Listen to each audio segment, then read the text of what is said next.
léegi-léegi.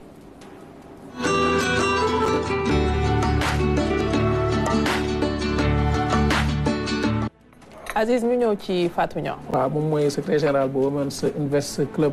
Sénégal Women's Invest Club moom mooy lan balaa ñuy ñëw ci ndaje bi. waaw Aziz Fatou Niang Ndiaye laa tudd de. je me précise balaa monsieur Ndiaye di maire fi Sénégal la. loolu leer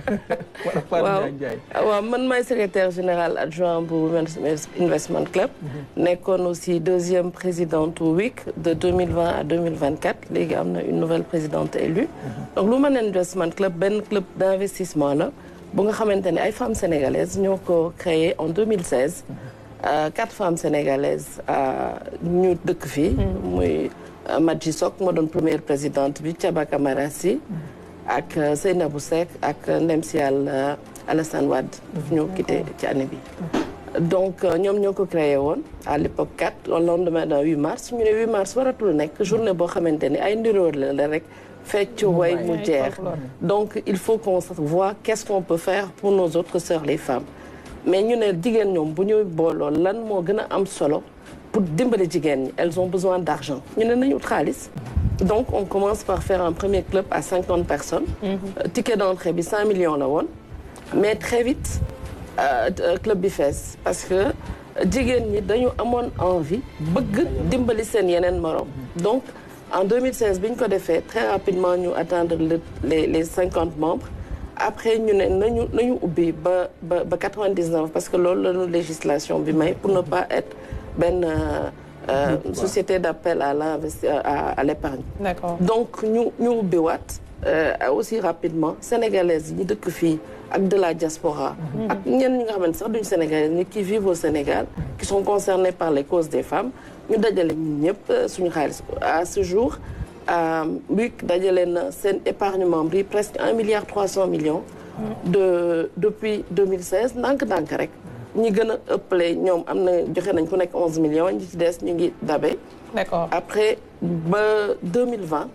ba ñu amee xaalis ci la ñu mettre en place un fonds d'investissement. fonds d'investissement mooy dañuy jël xool jigéen ñuy liggéey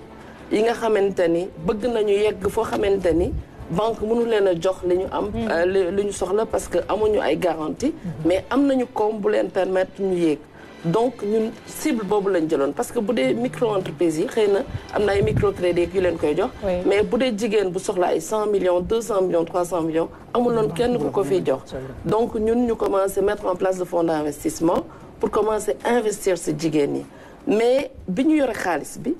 comme ut suñuy partenaire pour lever des fonds. li ñu gis mooy ni que ñooñu am ay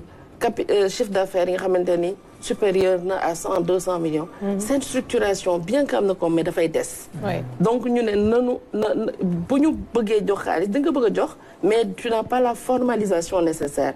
ak structuration bi nécessaire. léegi nag ñu ne ñun buñ toppee lii rek duñu financer ñu bari. donc nañu utaat beneen outil bi nga xamante ni dina permettre le plus de femmes mën a ñëw être financées par le fonds d'investissement. fonds d'investissement bi capital la tudd ñu def ko en 2020. en plein Covid commencé joxe ci Covid bi lañ commencé ñu jox les premiers financements donc en 2021 ñu def la WIC académie boo xamante ni day def accompagnement bi li ci am solo mooy on met en place le réseau les 99 membres dans les membres il y a des pharmaciennes il y a des gens de la pêche comme moi il y a qui sont dans l'agro-industrie ñooñu ñooy mentorer avec un programme de formation personnalisé du doon formation cak-cak boo xamante ni da ngay ñëw rek buub ñu bari def mais dañuy def sur la durée parce que jigéen ñi pour les encadrer faut les comprendre entrer dans leur spécificité lever leurs doutes ba ñu ñeme la wax la lu ñu soxla ak fi ñu ko soxlaa et nous on met le doigt là où ils en ont vraiment besoin donc c'est des formations personnalisées sur 6 mois 7 mois et à ce jour on a formé plus de 400 femmes directement accompagné sur de très longs mois et sur les financements on a accompagné près d'une dizaine d'entreprises. yan critère mooy prévaloir su ngeen bëggee financer une personne bu ñëw même bu dee jigéen la lan ngeen di bàyyi xel d'abord. il faut quand même un certain chiffre d'affaires. il faut parce que mënuñu. yow mi ko amul koppar daal doo ko yóbbaale. non du loolu xam nga ñi soxla ay 2 millions 3 millions 4 millions organismes yu bëri am nañu leen financé. mais bu dee yow da nga nekk am un chiffre d'affaires entre 100 à 200 millions maanaam chaque mois yow di nga liggéey lu mat 10 millions de chiffre d'affaires nank-nank nga bëgg yéeg à une étape supérieure nga xamante ni yow peut-être soxla nga 100 tey ji day joxe ba 500 millions ci famille. mais loolu balaa ñu la ko jox il faut que yow li ngay def am impact. du par exemple rek kenn ko xamante ni yow sa liggéeyu bopp ngay nekk di def di am ñun il faut que mu am impact il faut que sa liggéey suqali yeneen femmes suqali yeneen famille pour que mu am impact dans la société. Il faut aussi par exemple on a financé une entreprise qui est dans la récupération des pneus. Il faut que mu am njëriñte ci askan bi. donc kooku day def récupération jël pneus yu yàqu yi ñu def ko ay granulat boo xamante ni cimenterie yi ñoo koy utiliser ak yeneen même bu ñuy financer des entreprises qui sont dans l'agro-industrie il faut que mu nekk produit bu am valeur ajoutée qui apporte un plus et aussi qui ait de l'impact loolu la ñuy gën a soxla et qui crée des emplois donc ñun loolu ci loolu la ñu jublu. D'abord Moustapha parce que maa ngi koy gis mu ngi acquiescer initiative bi nga xamante ne nii mu ngi koy wax ci accompagner ay femmes mais aussi fexe ñu bénéficier fonds yu gën a am dayo pour permettre leen ñu mën a jëmmal loo xam ni ñeneen dina leen jàppale. xam nga moom li mu souligner dafa di loo xamante ni bii dafa di loo xam ni réalité la parce que je pense que man c'est entrepreneuriat la mës a yëngu depuis 97. donc xam nañu li ñuy jànkoonteel muy góor ñi ak jigéen ñi je pense que jigéen ñi moo gën a jafe encore et comme ni mu ko waxee microfinance am na ay financement yoo xam ne moom la ñuy def mais soo bëggee yéeg yenn état bi su fekkee banque liñ lay laaj comme garantie doo ko mën a am dafay metti donc loolu moo tax ñoom bu ñu defee loolu di jàppale jigéen ñi dafa di loo xamante ni bii lu am solo la parce que man dama mës a wax ma ni c'est pas parce que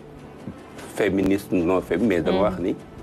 en fait impactu jigéen ñi dafa am solo parce que jigéen moo yore kër jigéen mooy base famille bi donc moom su amee koom dafay tax njaboot gi gën a avancer gën a yokku et loolu ce sera bien pour toute la société xam nga dañ naan góor ñi léeg-léeg suñu amee xaalis lu njëkk takk benn jabar ñaareelu jabar takk jënd oto mais jigéen ñi beneen mentalité la ñu am donc je pense que initiative bi c'est quelque chose de très très très saluable et lu war a jëm kanam loolu lañu leen di ñaanal. En termes de recouvrement yéen a ngi récupérer su ngeen leewee ndax ñu ngi ñëwaat sans ngeen topp leen. En fait le fonds d'investissement day dugg ci capital bi da ngay indi mu indi ñooy bokk risque bi ñun dañuy jël suñu épargne ut yeneen investisseur ñoom itam ñu ñëw par exemple on a levé plus de 4 milliards dañu jël suñu 1 milliard 300 levé ci yeneen 4 milliards boole ko di ko financer donc ñun dañuy dugg ci capital bi soo gagné ñu gagné soo perte ñu perte noonu la parce que du am femmes yi amuñu garantie yoo xamante ni mën nañ koo joxe mais seen garantie mooy seen réputation seen garantie mooy seen exploitation seen garantie mooy seen envie de se loolu lañ ci am ñun tamit ñu ànd ak ñoom parce que c'est un risque bu dee dañuy toog di xaar les structures formelles duñ ci génn te jigéen ñi la ñuy jàppale quand on dit jigéen ñi la ñuy jàppale des entreprises fondées par et créées par et dirigées par des femmes parce que souvent da ngay gis jigéen day liggéey lu bari mais du ci feeñ donc ñun nag jigéen ñooñu lañ bëgg ñu fës ñu feeñ ñeme wax li ñu soxla ñu jàppale leen yeneen jigéen yi nga xamante ne elles ont réussi dans d'autres domaines nekk seen ginnaaw jox leen xaalis ba pare wan leen yoon bi donc ñun loolu la ñu jublu ci WIC bi te Dieu merci kuy investir nag yenn saa yi nga investir mu yàqu ci la bokk waaye nag waaw risque yi ci la bokk mais xam nga jigéen du ragal ñun la nga war a def rek na nga ko def te itamit boo yoree xaalisu aujourd'hui le club compte plus de 103 membres 103 jigéen yu ñëkkati seen xaalis ay milliards jox la ay partenaires jox la tu dois mettre tout en œuvre pour que loolu baax te alhamdulilah dans le portefeuille en général nous n'avons pas de casse ça se passe plutôt bien pas aussi rapidement qu'on aurait souhaité mais ça se passe plutôt bien. Voilà ñu ngi ci gis suñu bopp alhamdulilah. te d'ailleurs def nañ beneen deuxième fonds xam nga fonds d'investissement bu demee ba am benn durée de vie da ngay bàyyi entreprise yooyu continuer di rembourser. C'est en général sur 7 ans. léegi nag ñun ubbiwaat nañ un deuxième fonds avec d'autres ambitions avec beaucoup plus ambitieux war a gën a mën a joxe xaalis moo tax ci la ñu nekk gaawul niñ ko war a yaakaaree mais booy financer ay jigéen war a yàkkamti. Il faut que ce soit un financement risqué il faut que ce soit un financement patient mais kenn duñ ko defal moo tax ñu ne nañu toog patienter di cotiser di joxe di jàppale jël suñu temps def ci parce que ëllëg les vrais champions ci ñii bi financé ci la ñu jógee te loolu la ñuy ñaan. ci li ñu nekk muy situation économique bi nga xamante ne ci dëkk bi jafe na. nga nekk entrepreneur. naka ngeen ni dundee difficulté bi nga xamante ne ba au sommet ñu ngi koy wax. moo soxal crise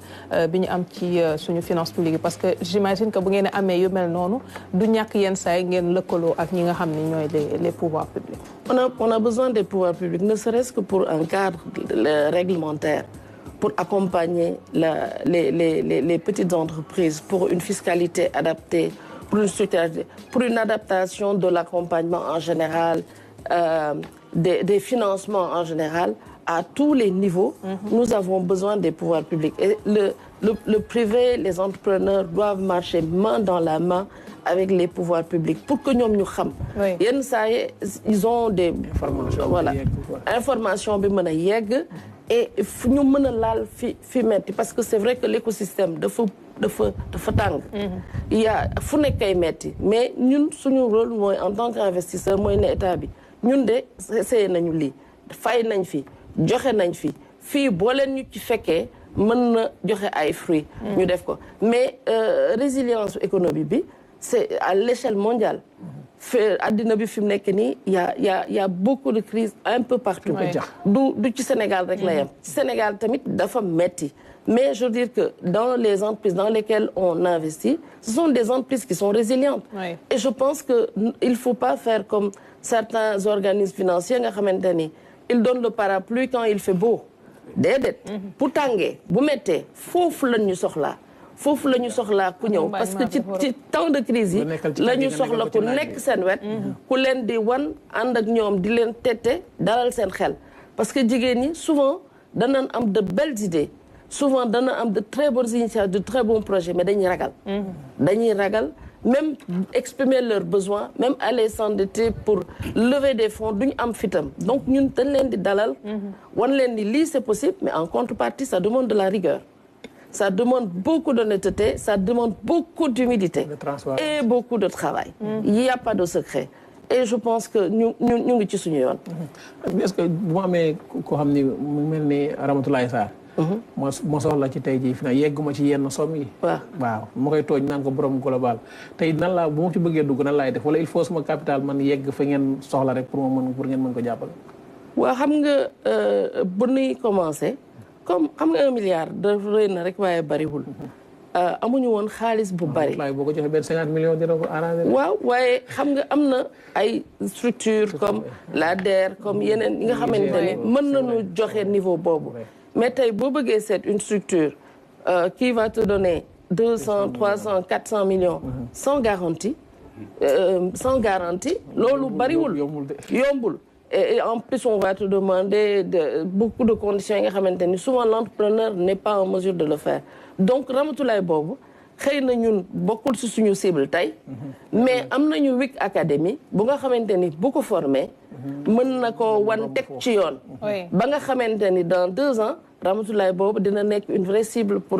WIC Capital. D'accord alors Aziz di nga ñëw ci Ramatoulaye business beeg yeneen yi parce que gis naa la sànq ngay wax ci xew-xew boo xamante ne ñu ngi ko war a def mais ñu dem d'abord ak Ramatoulaye ci yëglekaay yi li nga xamante ne